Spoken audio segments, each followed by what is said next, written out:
Hello అండి. ఇదొచ్చేసి అటుకులు పకోడా. అస్సలు ఇంత కరకరలాడుతూ ఇంత మంచిగా వస్తాయని నేను అస్సలు అనుకోలేదనమాట. అంత టేస్ట్ ఉన్నాయి. తింటుంటే ఇంకా తిందామనిపించేలా ఉన్నాయన్నమాట. అంత బాగున్నాయి. ఏగుటనేదే లేదు. అది ఎలా చేశానో చూపిస్తాను. నేనైతే ఒక కప్పు నిండా అటుకులైతే తీసుకున్నాను. ఆ అటుకులు మంచిగా వాటర్లో వేసుకొని క్లీన్ చేసుకొని మంచిగా పిడిసి ఇంకొక గిన్నెలోకి తీసుకున్నాను. ఆ తర్వాత సన్నగా తరిగిన ఎర్రగడ్డలు ఒక 2, 3 ఎర్రగడ్డలు, అలాగే పచ్చిమిరపకాయలు, కరివేపాకు, కొత్తిమీర, అలాగే చిన్నగా తరిగిన అల్లము. దీంట్లో అల్లం మెయిన్ అనమాట, ఖచ్చితంగా వేయాలి అల్లము.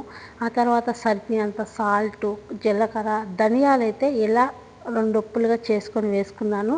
అన్నీ వేసుకొని మెత్తగా అటుకులకి మంచిగా పట్టేలా కలుపుకొని, ఆ తర్వాత మనం అటుకులు తీసుకున్నామో ఏదైతే అటుకులు తీసుకున్నామో అదే గిన్నెతో ఒక కప్పు శనగపిండి, ఒక కప్పు బియ్యం పిండి తీసుకొని కొంచెం కొంచెం వాటర్ వేసుకుంటూ ఇలా మంచిగా కలుపుకోవాలి. ఎక్కువ వాటర్ వేయకూడదు, కొంచెం కొంచెం వేసుకోవాలి. ఎక్కువ వాటర్ పట్టదనమాట. దీంట్లో అటుకుల్లో తేమ ఉంటుంది, అలాగే ఎర్రగడ్డలు కూడా తేమే కాబట్టి ఎక్కువ వాటర్ పట్టదు. ఇలా గట్టిగా కలుపుకోవాలి. ఆ తర్వాత ఒక బాణట్లో పెట్టుకొని మంచిగా ఆయిల్ ఫ్రై అయిన తర్వాత చూసారు కదా, నేను వేసేటట్టు కొంచెం కొంచెం వేసుకొని ఆయిల్లో ఎంత పడుతుందో అంత వేసుకొని మంచిగా ఒక పక్క కాలిన తర్వాత ఇంకో పక్కకు తిప్పుకోవాలి. గోల్డెన్ కలర్ వచ్చేంత వరకు ఫ్రై చేసుకోవాలి.